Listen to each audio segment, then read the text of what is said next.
In primetime news this evening, get a trim or get lost. Educator facing uncertainty, claiming one school refused the services due to his hairstyle. We're doing better. Minister of Education encouraged by CSEC performances. And several wanted men and persons of interest captured as police launch counteroffensive against gangsters.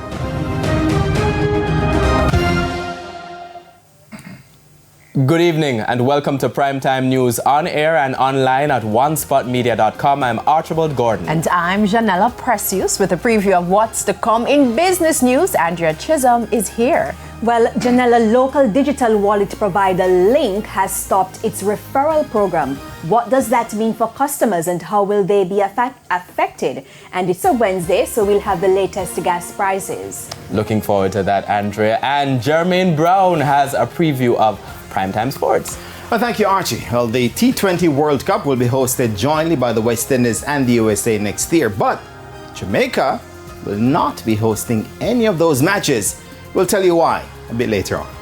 I was about to link us not getting matches and this ongoing sunshine that we've been getting. But anyway, Romaine is also here with a preview of the weather report and forecast. Yeah. Thanks so much, General. Now, over the next few days across the island, we do have cloudy conditions, especially in the afternoons, but we still have warm weather and we still have a few isolated thunderstorms expected, mainly across inland areas.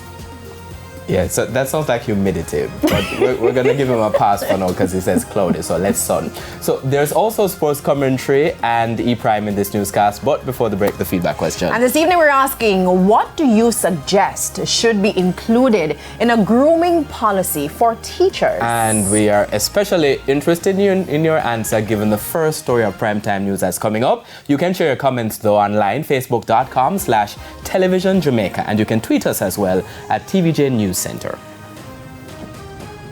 Please stay with us. Primetime News returns after this break.